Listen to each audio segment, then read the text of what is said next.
Listo, ahora sí.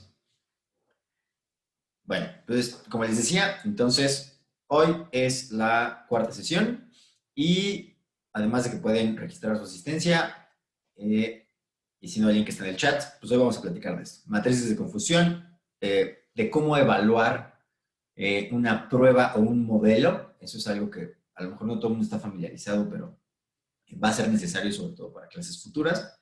Y de análisis de concordancia entre pruebas, modelos y análisis de Bland-Altman.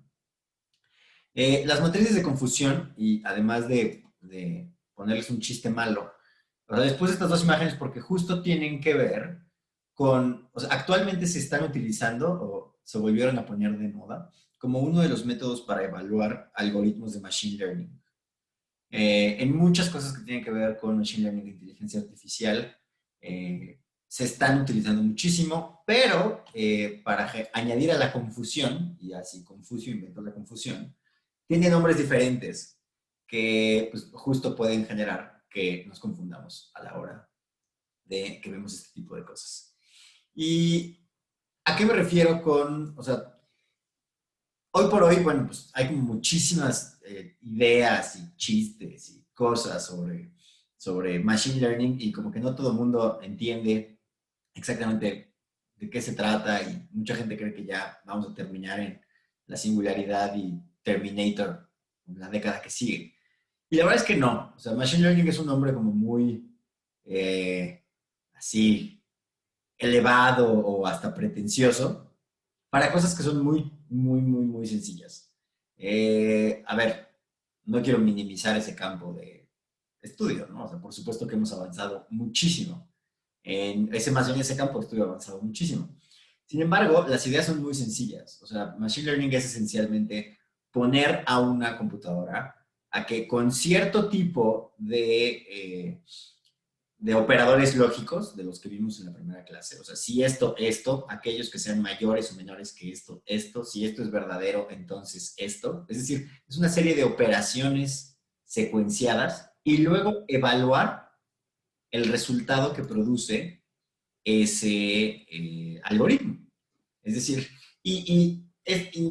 pues los métodos de Machine Learning se han utilizado eh, para muchas cosas, ya han ayudado a resolver muchos problemas, pero siguen estando muy lejos de pues, conquistar el mundo. No, un chiste como muy frecuente, pues es que, bueno, las redes neurales, que son otra forma de producir este tipo de algoritmos, uno de los retos principales en Machine Learning sigue siendo reconocer caras. O sea, simplemente poder predecir si esto es un perro o un gato es un problema que ningún algoritmo ha logrado contestar con una sensibilidad y una especificidad aceptables. Eh, ¿Para qué se ha usado y para qué se ha sido exitoso y por qué les empiezo hablando de esto? Cuando alguien aprende métodos de Machine Learning, esta es una de las bases de datos como más utilizadas. Se llama MNIST. Eh, para el problema de predecir si esto es un 4 o un 9, si esto es un 7 o un 2. Muchas veces, y bueno, y esto de hecho avanzó, Amazon les puede entregar sus paquetes en un día gracias a que los códigos postales ya no tienen que revisar un ser humano, ya lo puede hacer una computadora. En esto sí ha sido muy exitoso este tipo de algoritmos de Machine Learning. Y les empiezo hablando de esto antes de hablar de matrices de confusión, para que les genere un poco de intuición de en realidad qué es lo que estamos haciendo cuando hablamos de sensibilidad, de especificidad y de valores predictivos. Esencialmente, lo que estamos haciendo con una computadora cuando le aventamos el problema de leer un código postal, es decirle, pues, a ver, si nos regresamos al si esto, si esto otro, si esto es más que esto, etcétera, pues le estás diciendo a la computadora, a ver, si hay un circulito cerrado, pues ya, eso es más probable que sea un 3, un 6, un 8 o un 9, ¿no? Se van reduciendo las posibilidades. Si hay dos circulitos cerrados, lo más probable es que eso sea un 8. Pero si ese circulito, si uno de los dos circulitos es muy tan chiquito que podría llegarse a confundir con el palito del 9, pues entonces ahí vas a tener una fuente de error, ¿no? Si solo ves un palito, si solo ves una raya, sin importar qué tan diagonal o no esté, pues eso es probable que sea un 1 y a lo mejor te podrías confundir con un 7. Entonces estableces un punto de corte de rayita horizontal para ver si eso es 7 o no. Y ese tipo de algoritmos sencillos, de si esto es más grande que, o sea, si estos píxeles son más oscuros que estos otros, son los que esencialmente permitieron resolver este tipo de problemas. Y luego, por supuesto, tenemos que evaluar si ese algoritmo que nosotros construimos está prediciendo correctamente si el 2 es el 2 y si el 5 es el 5. ¿Y cómo lo evaluamos? Pues con las matrices de confusión. O sea, ese es es exactamente el mismo ejercicio de evaluación que nosotros hacemos cuando queremos evaluar una nueva prueba diagnóstica, un nuevo set de anticuerpos, lo mismo que intentamos hacer cuando estamos intentando evaluar un nuevo método de imagen, es exactamente lo mismo. Y me interesa muchísimo que, a ver, me siguen escuchando porque me apareció un anuncio de que mi internet está fallando. ¿Sí me escuchan todavía? Sí, Sí, doctor. todavía. Sí, doctor. Órale. Ok. Si me llegan a dejar de escuchar, pues me avisan en el chat. Es lo mismo que estamos haciendo. Y como con cualquier cosa, si hacen si se organizan y lo hacen de forma ordenada y entienden lo que están haciendo, no se van a confundir, aunque esto se llame matriz de confusión. El primer paso importante para construir estas matrices es, a ver, obviamente lo podrían hacer al revés, pero si quieren facilitarse la vida o si son así de visuales como soy yo, eh, lo que de verdad está ocurriendo, la realidad, en el caso de una prueba diagnóstica es si la persona está enferma o no, se escribe en las columnas. Y el resultado de la prueba se escribe en las filas. Es decir, en este caso, y por eso aquí tienen etiqueta verdadera y etiqueta predicha, porque dejen de pensar en esto como si fueran enfermedades nada más, porque estas herramientas estadísticas se utilizan para evaluar muchas otras cosas que no son enfermedades nada más. Entonces, etiqueta verdadera, ¿el paciente está enfermo o no está enfermo? Etiqueta predicha, mi estudio diagnóstico o mi modelo predictivo dijo que está enfermo o dijo que no está enfermo. Entonces, es así como tenemos estas casillitas de esto fue un verdadero positivo, porque sí está enfermo y yo dije que estaba enfermo. Un falso negativo, falso positivo, perdónenme. Falso negativo si yo dije que no estaba enfermo, pero la realidad es que sí, y un verdadero negativo. Y parte de la confusión, y que tenemos sobre todo en español, es que los conceptos en inglés se traducen con la misma palabra al español. Accuracy y precision muchas veces pueden ser traducidos al español como precisión.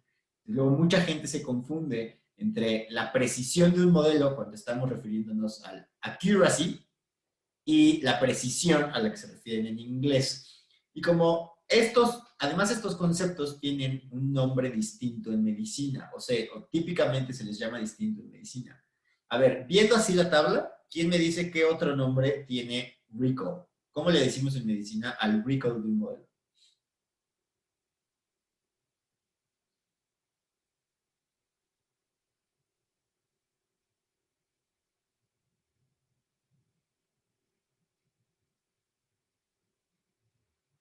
¿Cómo le decimos a la proporción de verdaderos positivos entre lo que yo dije que iba a hacer, entre verdaderos positivos y falsos negativos? Sensibilidad. Exactamente, Mariana. Eso es la sensibilidad. Y a ver, alguien que no sea Mariana, ¿cómo puedo garantizar que voy a tener una sensibilidad del 100%?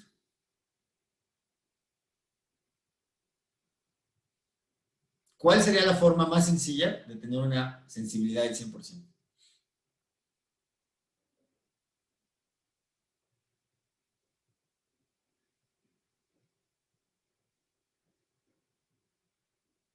¿Y por qué deben de ser muy escépticos? si ven sensibilidades muy altas.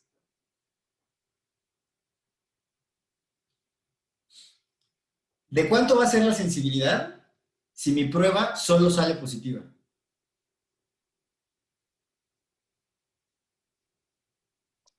Del El 100%. 100%. Pues del 100%. Si mi prueba solo sabe decir que es positivo, voy a agarrar a todos los que sí son positivos, ¿están de acuerdo?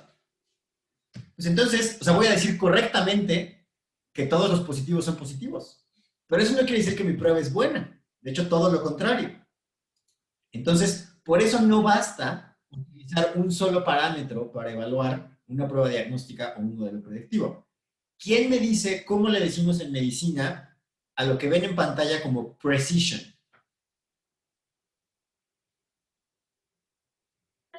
¿Sería especificidad?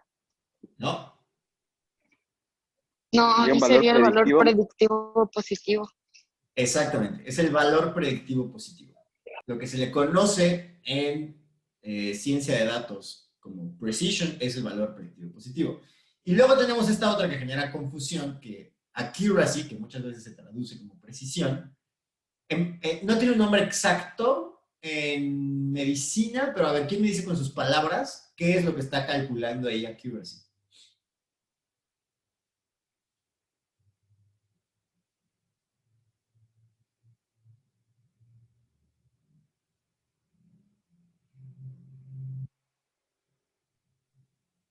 Los que, como que los que verdaderamente pudo cachar, ¿no? Porque el numerador eran como los true entre todos. O Exacto, es la Como que proporción tanto, de que también se veces. desempeñan. Claro, o sea, hay veces que le ponen justo la palabra desempeño. Es exactamente, a ver, ¿cuántas veces lo hice bien? ¿Cuántas veces dije que era positivo cuando era positivo y falso cuando era falso? Entre cuántas veces lo intenté. Por eso está dividido entre las cuatro. Y fíjense cómo tener claro estos conceptos, o sea, tener claro que, a ver, ¿cuántas veces sí era positivo y lo dije correctamente? ¿Quién me dice con sus palabras qué es especificidad? la capacidad de una prueba de decir que no está presente la enfermedad cuando verdaderamente no está presente la enfermedad. Es decir, ¿cuántas veces dije que era negativo y sí era negativo? ¿No? O sea, eso se calcula en la columna, no está escrito en la diapositiva. Eh, entonces, si ustedes lo razonan como, a ver, ¿cuántas veces tuvo razón mi método de diagnóstico, mi algoritmo, mi método de imagen? Si lo razonan en esos términos, se van a confundir menos. Y fíjense cómo eh, incluso teniendo claros estos conceptos, no hay uno solo que nos ayude a evaluar correctamente un método de estos. Y a ver, este es un caso clínico que a lo mejor ya conocen, pero pues yo les primero muestro que la sensibilidad y la especificidad de las mastografías en mujeres entre 40 y 49 años tiene una sensibilidad de 76% y una especificidad del 90%. Van cambiando con la edad, pues porque la densidad del tejido mamario va cambiando con la edad, y pues por eso se reportan sensibilidad y especificidad para distintos grupos de edad. Bueno, pues una mastografía tiene esa sensibilidad y esa especificidad. Y ahora imagínense que una mujer de 45 años tiene una mastografía que fue calificada como BIRATS 4, es decir, se ve fea. ¿Cuál es su probabilidad de tener cáncer de mama? ¿Alguien se anima?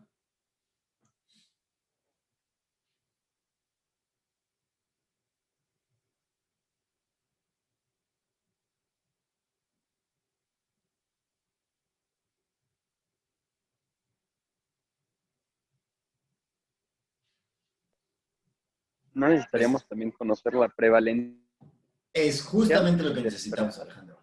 Exactamente la respuesta correcta es, pues, necesitamos más información. ¿Por qué? Porque es casi 10 veces más probable que esto sea un falso positivo a un verdadero positivo. ¿Y cómo es que ocurre esto? O sea, es decir, si ustedes ven una mastografía anormal en una mujer de entre 40 y 50 años, es más probable que sea un falso positivo. Y a esto se le conoce como la paradoja bayesiana, a veces, en donde, a ver, o sea, para que sea más sencillo de visualizar, aquí tenemos el dato que Alejandro nos estaba pidiendo, que es cuál es la prevalencia de cáncer de mama en mujeres entre 40 y 49 años. Es decir, si voy a hacer 1.000.000 de mastografías, como mi prevalencia es de 1.4, quiere decir que 14.000 de ese millón tienen cáncer. Si mi sensibilidad es del 75%, quiere decir que el 75% de 14.000 sí le voy a decir que probablemente tiene cáncer. Es decir, voy a tener 10.500 mastografías positivas. Pero como 986.000 no tienen cáncer y mi especificidad es del 90%, quiere decir que a 98.600 les voy a decir que parece que tienen cáncer aunque no tengan cáncer. Es decir, hay casi 10 veces más falsos positivos que verdaderos positivos. Y este es un problema muy frecuente, famoso ya, que ha existido y que frecuentemente se cita en el debate sobre los tamizajes. Y que, bueno, o sea, también estamos seguros de que los ginecólogos, o sea, es más, y bueno, los médicos en general, no es nada más los ginecólogos. O sea, este tipo de detalles es muy frecuente que se nos vayan a los médicos. Es solo 26% probable que los especialistas contesten correctamente. Y esto tiene que ver precisamente con la misma matriz. Y a mí al menos me facilita pensarlo más que con fórmulas, con palabras. Sensibilidad, cuántas veces dije correctamente que algo era positivo. Especificidad, cuántas veces dije correctamente que algo era negativo. Y si les facilita ver los números en la misma tablita, pues aquí lo tenemos. Ese dato que estaba pidiendo Alejandro, la prevalencia, ¿en dónde está? Bueno, más bien no está en la tablita, pero ¿cómo calculamos la prevalencia?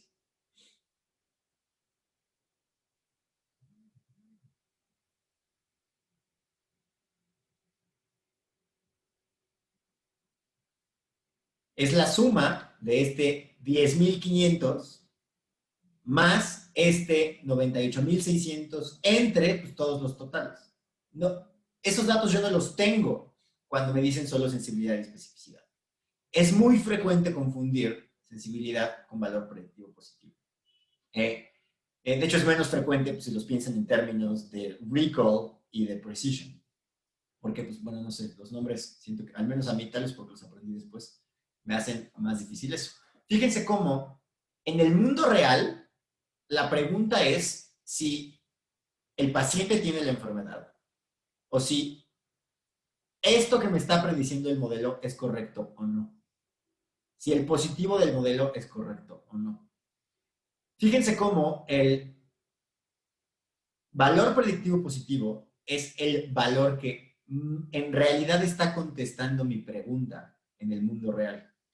La sensibilidad me sirve para evaluar la prueba, me da información sobre la prueba, pero no me da información sobre el caso que estoy analizando. Y eso puede causar, eso pues, es una pregunta totalmente diferente. Utilizando los otros términos, el recall está evaluando a la prueba y el precision está evaluando el caso real. ¿Me escuchan?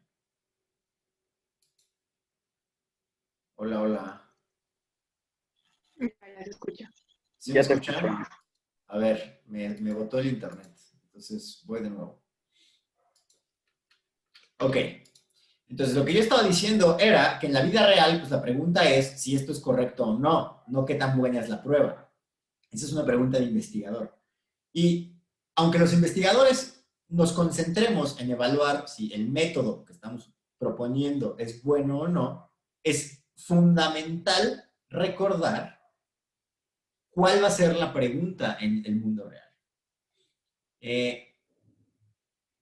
No, o sea, es decir, conocer la sensibilidad no es suficiente para saber si un paciente padece la enfermedad o no. Necesitamos la prevalencia. Fíjense ahora el impacto de la prevalencia en el valor predictivo positivo.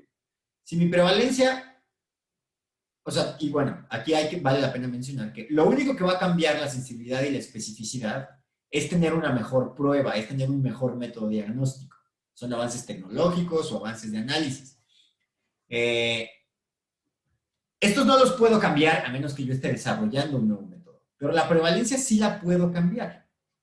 Si ahora utilizo un criterio adicional, es decir, mujeres entre 40 y 49 años que además tengan antecedentes familiares de cáncer de mama, ovario o mutaciones del gen BRCA, esa prevalencia ya no es de 1.4, sino de 14%. Y fíjense cómo tengo, y bueno, y como ahora, un poquito lo que intenté hacer en este ejercicio es que esto además te permite hacer menos mastografías. Como vas a ir por una población más específica, tienes que hacer menos. Entonces, si haces solo 10,000, o sea, esto aumentó por un factor de 10, esto lo disminuís por un factor de 10, pues entonces tienes que ahora, sigue habiendo 14,000 casos de cáncer, en estas 100,000, el 14%. Como tu sensibilidad no cambió, sigues teniendo 10,500 mastografías positivas. Esto quiere decir que tienes 3,500 falsos negativos. Se te fueron ahí 3,500. Y, sin embargo, ahora fíjense como si ya tenemos más verdaderos positivos que falsos positivos. Es decir, cambiar la prevalencia mejoró mucho el desempeño del modelo.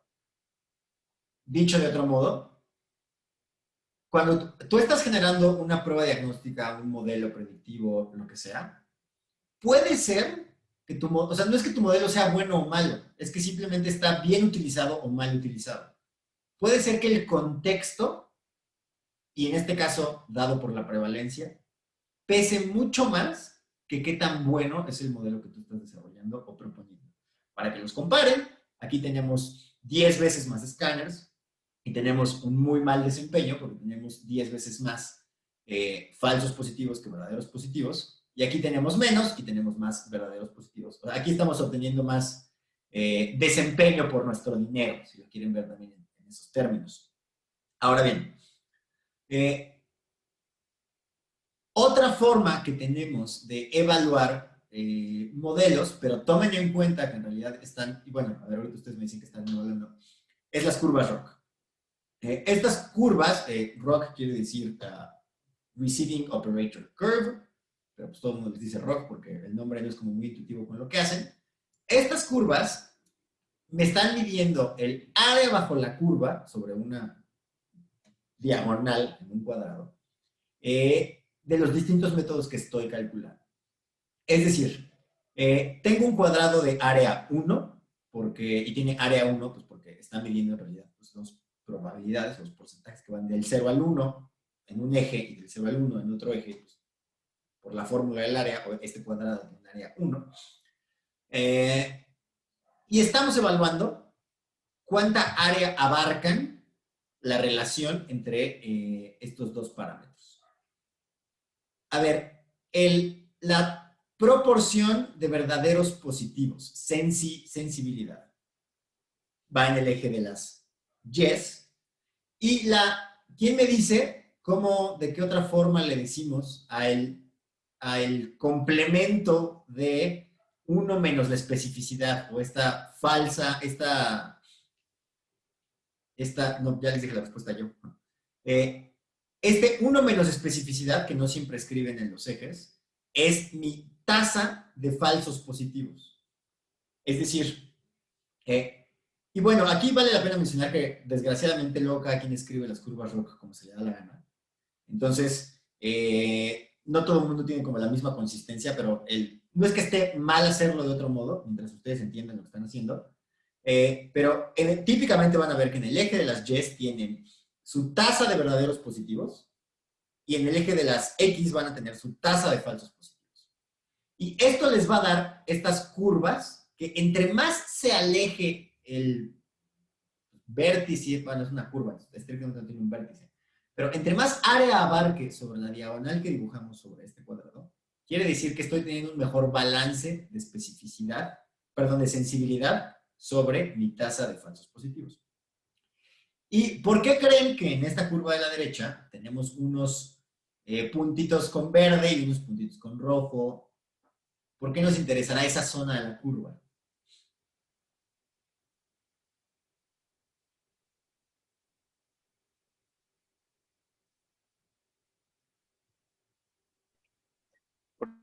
Porque es la que más se acerca a un mejor rendimiento. Pues te va a dar un mejor rendimiento. Si te vas moviendo en la curva.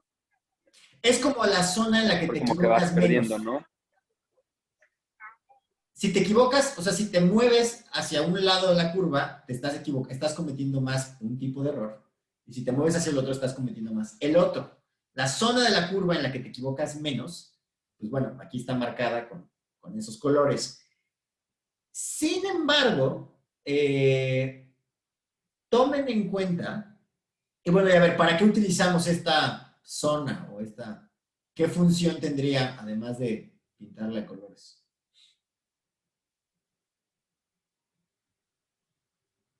Me permite establecer puntos de corte. Es como la forma matemáticamente correcta de establecer el mejor punto de corte para el modelo que estoy proponiendo, en caso de que sea un modelo que me da números.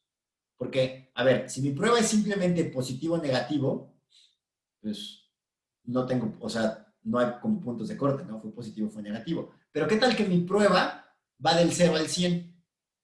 Entonces yo quiero establecer un punto de corte, puedo utilizar este método para saber cuál sería matemáticamente el mejor punto de corte, que es lo que estamos especificando aquí. Este punto que están marcando aquí tiene una sensibilidad del 90%, tiene una especificidad del 91% y me está dando un buen equilibrio entre los dos tipos de errores que puede cometer mi prueba. Sin embargo, fíjense cómo, y bueno, y esta es una de las gráficas de una evaluación de scores, de scores para COVID. No basta tener la prueba, o sea, no basta tener la curva y sería una mala idea simplemente evaluar curvas. Y ahorita vamos a ver por qué. Porque lo que me importa es no necesario, o sea, puede ser que lo que me importe no sea necesariamente la diferencia entre las curvas, sino el tipo de error que se comete. En este caso específico, este es un score de mortalidad para COVID. Y esta es nuestra evaluación de puntos de corte. Si se fijan, en la columna hasta la derecha tenemos área bajo la curva ROC, y me está diciendo cuáles son, o sea, si este score produce un puntaje del 0 al 100, entonces fíjense cómo estamos evaluando a partir de qué punto de corte tengo qué área bajo la curva ROC. Y mi área bajo la curva más grande es más o menos en mi punto de corte entre 15 y 20 puntos. Es decir, si un paciente tiene un score por arriba de 15 o 20 puntos, es en donde tengo mi mejor área bajo la curva. Sin embargo, ¿qué problema ven con escoger ese punto de corte?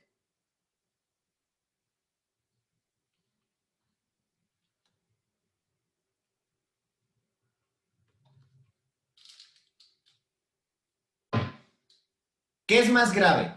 ¿Decirle a un paciente que va a fallecer y que a la mera hora no fallezca? ¿O creer que un paciente va a sobrevivir y que a la mera hora fallezca?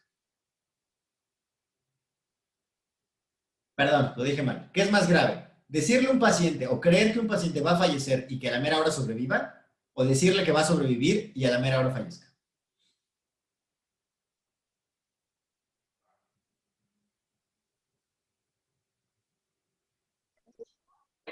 Decirle que va a sobrevivir, O sea, ¿no? decirle que va a sobrevivir. ¿Por qué? Porque si yo creo que va a fallecer, dejo de darle el tratamiento. O no le ofrezco acceso a terapia intensiva, no le ofrezco ventilación mecánica, no sigo trabajando en intentar que sobreviva. Entonces, a la hora de escoger un punto de corte en una curva ROC, más que irnos simplemente por cuál es el punto de la curva que maximiza el área bajo la curva, tenemos que pensar qué tipo de error es el que menos quiero cometer. Entonces, fíjense cómo, y bueno, lo que nosotros argumentamos en nuestro paper, fue el mejor punto de corte no es el matemáticamente intuitivo. El mejor punto de corte, en lugar de 15, es 65, porque preferimos cometer un tipo de error que el otro. Preferimos equivocarnos más de un lado que del otro. Entonces, esta es otra cosa que tienen que tomar en cuenta cuando estén proponiendo o analizando un método de diagnóstico o un método predictivo. porque no es raro en el mundo real encontrar cosas en donde es preferible equivocarse más de un lado que del otro. ¿Quedó claro eso? ¿Alguien tiene dudas? Ahora, análisis de concordancia. Y esta es otra palabra que a la hora de traducirse pues, genera confusión, porque se utiliza para dos cosas diferentes. Primero vamos a hablar del análisis de Bland-Altman. Más que un tipo especial de análisis, es un tipo de representación de resultados. Y son gráficas que a lo mejor ya han visto, en donde los ejes luego no nos son muy intuitivos y son lo que nos genera confusión. ¿Cuándo quiero utilizar un análisis de Bland-Altman, una gráfica? Cuando quiero comparar qué tan equivalentes, qué tan de acuerdo están dos métodos diagnósticos. O dos formas diferentes de medir la misma cosa. Y entonces lo que voy a calcular es, en el eje de las X, el promedio de las mediciones, no las mediciones. Es decir, tengo que hacer un cálculo adicional antes de empezar a poner puntos en el eje de las X. Tengo que tener mis dos mediciones, promediarlas, y eso me va a dar la coordenada X. Y la coordenada Y me la va a dar la diferencia que hubo entre esas dos mediciones. Es decir, aquí está explicado de otra forma, aquí no tiene puntos, pero aquí está explicado con, a ver, ¿quién me dice, quién me da las coordenadas de mi primera medición? Me dijo que el resultado era 30. Mi segunda medición me dijo que el resultado era 40. ¿Cuáles serían la coordenada X y la coordenada Y?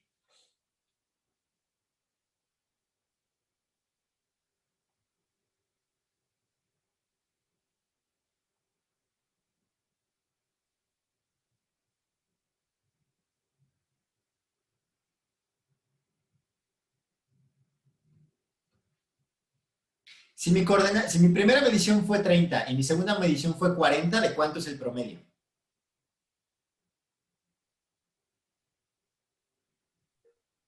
35.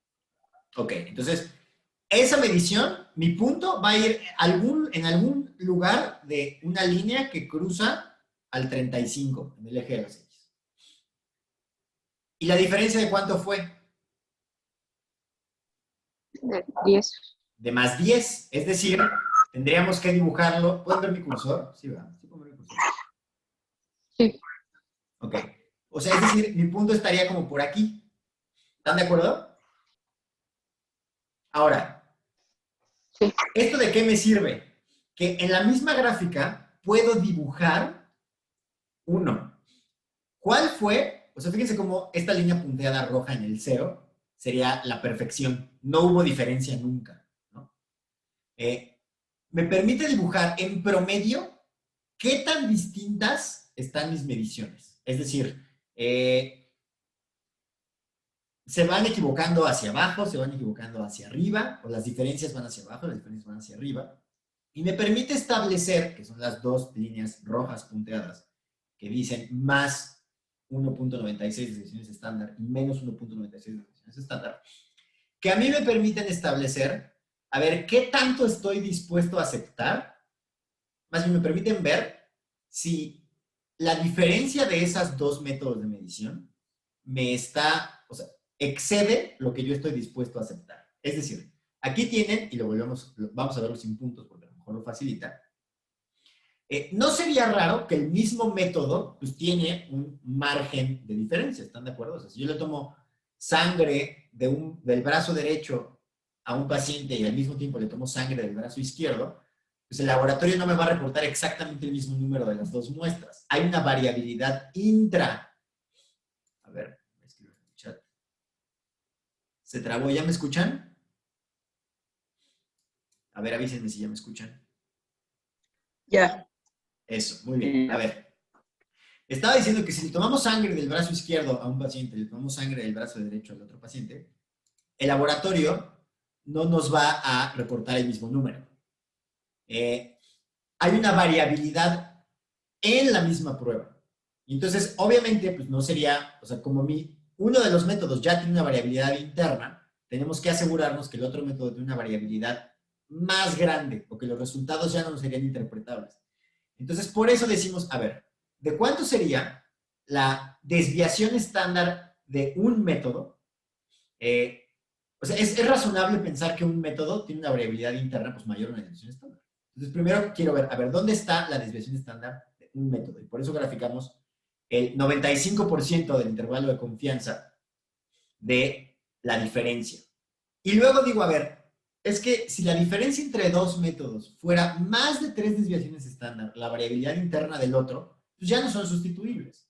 O sea, si la diferencia que yo puedo esperar es mucho mayor que la variabilidad interna de mi método 1, pues ya no. Y eso es esencialmente lo que estamos viendo. Por eso se llama análisis de concordancia. ¿Qué tanto concuerdan dentro de lo estadísticamente esperable dos formas de medir la misma cosa? Y el otro análisis de concordancia, que a veces, y de hecho a veces le dicen índice de acuerdo, es la capa de Cohen, que es cuántas veces, y esto no aplica solo para los métodos cuantitativos, obviamente el análisis de Bland-Altman pues, solo puede utilizarse para métodos cuantitativos. ¿Cuántas veces dos observadores o dos métodos están de acuerdo menos cuántas veces por puro azar ya era esperable que estuvieran de acuerdo? Si yo solo tengo a ver, les cambio la pregunta. ¿Qué es más probable? ¿Que yo esté de acuerdo con un colega en la escala de falla cardíaca de la New York Heart Association, que tiene 4 estados posibles, o que yo esté de acuerdo con mi colega en la escala de Glasgow, que tiene 15 estados posibles? De hecho, tiene 12 porque empieza el 3. Con la de Nueva York. Pues porque o sea, por pura probabilidad, hay menos respuestas. O sea, como hay menos respuestas, es más probable solo porque hay menos opciones posibles. Entonces, ¿qué otra cosa va a evaluar? ¿Qué tan probable es que yo esté de acuerdo o que un método esté de acuerdo con otro, además del número de opciones o de resultados posibles?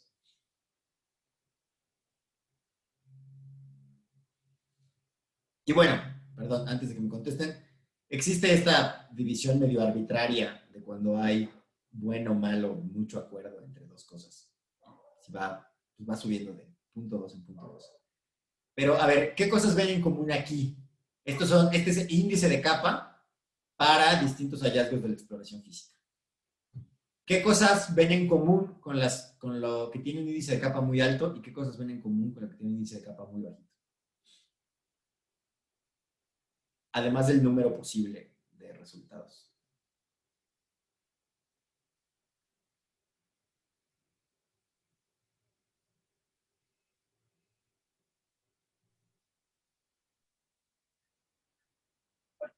Pues, por ejemplo, las hemorragias intracraneales tienen un capa muy alto y es porque son muy fáciles de detectar, ¿no? Totalmente. En la Si es retinopatía fácil diabética, de por detectar, ejemplo. exacto. Si es fácil de detectar y la información es objetiva, es más probable que yo tenga un índice de acuerdo elevado.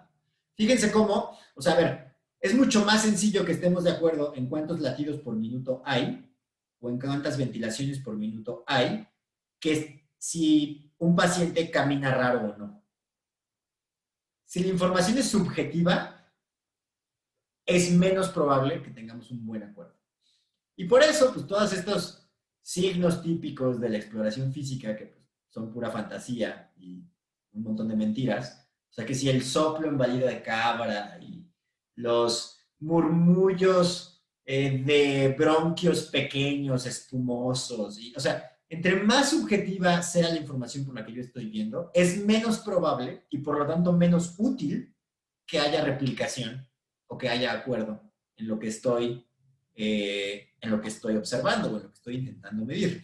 Entonces, estas son otras cosas que tienen que tomar en cuenta cuando evalúen si dos métodos están de acuerdo o no, o qué tanta concordancia hay entre dos métodos, dos observadores, dos mediciones. Una cosa adicional, o más bien algunas cosas adicionales que hay que considerar, es que poder de discriminación, o sea, el poder de discriminación está muy relacionado con la sensibilidad y esto no es necesariamente más útil. Es decir, ahora ha habido, pues, como todo el mundo quiere medir la temperatura, de hecho, pues es válido intentar medir la temperatura con la mano y tenemos datos al respecto. O sea, sí ha habido gente que se ha dedicado a calcular la sensibilidad y la especificidad de medirle a la gente la temperatura con la mano y medírsela pues, con la pistolita que te borra las memorias. Sin embargo, a ver, ¿cuál es la principal diferencia? Si yo mido, si yo mido con la pistolita Es objetivo. de discriminación, ¿de cuánto es mi poder de discriminación si mido con la pistolita de...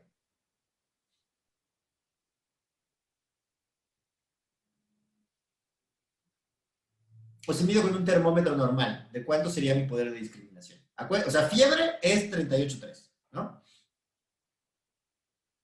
Lo que quiero que vean es cómo están relacionados el poder de discriminación y la sensibilidad. Si yo tengo un termómetro normal, voy a obtener décimas de grado. Es decir, y si yo tengo la mano, bueno, algunos de estos autores lo calcularon, puedo detectar diferencias de más o menos medio grado o 4 décimas de grado. Si mi punto de corte está dado por décimas de grado, tengo mucha más sensibilidad para decir que alguien tiene fiebre, porque mi poder de discriminación es mayor. ¿Sí lo ven? Como puedo detectar diferencias entre décimas de grado, es más probable que yo detecte que alguien está por arriba de 38.3 que si utilizo un método que me detecta diferencias de medio grado. Mi sensibilidad, y de hecho también mi especificidad, van a cambiar porque tengo mejor poder de discriminación. Es decir, por supuesto es mejor medir temperatura con termómetros. Usen la tecnología que usen y no con la mano. Sin embargo, esto no es necesariamente más útil. ¿Por qué? Porque, a ver, no sé, el límite actual de detección de PCR de copias al menos para VIH, si mal no recuerdo, está en 30 copias. Es decir, el método no puede detectar menos de 30 copias. Se escapa de su poder de detección. ¿Sería útil saber que alguien tiene 10 copias o una copia? Pues a lo mejor sí, ¿no? A lo mejor ya agarraríamos reactivaciones o recidivas más rápido. Pero sería útil tener un esfigmomanómetro que me detectara décimas de milímetro de mercurio. Bueno, ahí escribí micra de mercurio, pero... O sea, me serviría saber que alguien tiene 120.4 de presión sistólica.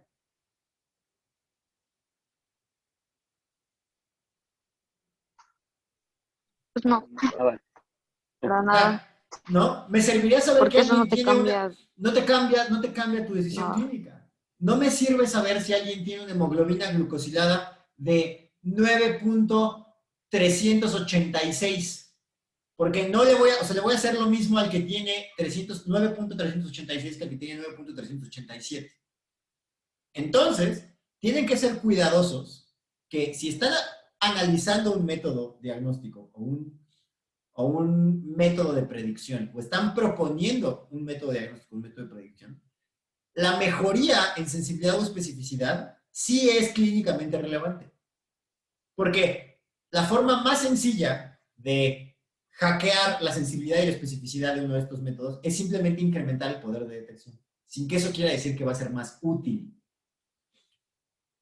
Es decir, en mi distribución de resultados, pues puedo jugar con cómo se van a distribuir los resultados simplemente por el poder de detección, que en algunos casos es muy útil, pero en otros casos pues, no me aporta nada. Se trabó otra vez. ¿Me escuchan? A ver, escríbanme en el chat cuando ya me escuchen. ¿Ya me escuchan? Sí, Sí, ya se Bien.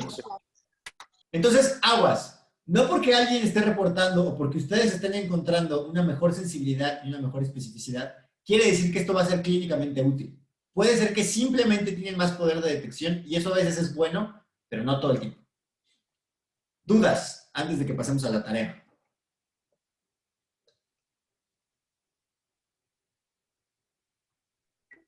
Sí, ¿crees que ¿Dudas? puedas volver a repetir lo de cómo salen los parámetros de Bland-Altman? Sí. O sea, que eran la diferencia de promedios. Es decir, si yo tengo, a ver, díganme en dónde estarían las coordenadas si mi método 1 midió 25 y mi método 2 midió 30.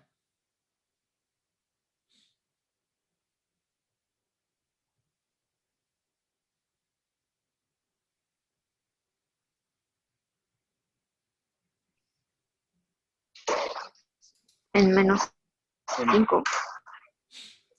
A ver, primero En díganme menos el eje de 5 las más X y luego el eje de 5. las Y. En el eje de las X, ¿dónde va? El promedio Menos 5. tendría que estar en 27.5, ¿no? Es decir, en algún lugar de esta línea, ¿no? Más o menos. ¿Ok? El Ajá. promedio entre mis dos mediciones, entre 25 y 30, en esta línea. ¿Sí ven la línea? Sí, ¿Y la diferencia de cuánto fue? de 5. Entonces, ¿dónde la escribimos? Fíjense que es test 2 menos test 1. Es decir, si la segunda fue de 30, ¿fue de 5 o fue de menos 5? De menos 5. Es decir, lo ponemos aquí. ¿Están todos de acuerdo? ¿Sí? Va a cambiar el color. Ok. A ver. ¿En dónde tendríamos que escribir la diferencia? ¿En dónde va el punto de si mi primera medición fue de... A ver, alguien me está escribiendo algo. Ah, no, creo que el güey no. ¿En dónde va la medición? Sí, lo voy a escribir en verde para que se note mejor. Si mi primera medición me dijo que había 35 y mi segunda medición me dijo que había 45.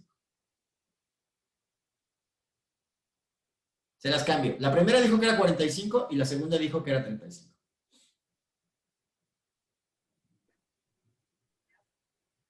El promedio estaría en 40. Ajá, entonces el punto que yo escriba tiene que caer sobre esta línea. Y menos 10. Y menos 10, es decir, como por aquí. ¿Ya quedó claro? Sí. ¿De qué me sirve? Para que sea... Ajá, exacto. La Era lo mayor que iba a parte... preguntar, como dónde Ajá. tendrían que estar los puntos para considerar que... Idealmente quieres que entre más pegaditos y concentraditos estén tus puntos alrededor de el cero, y sobre todo, entre más concentraditos estén entre la desviación estándar de la diferencia, mejor, porque quiere decir que consistentemente te dan un resultado comparable con la misma dispersión.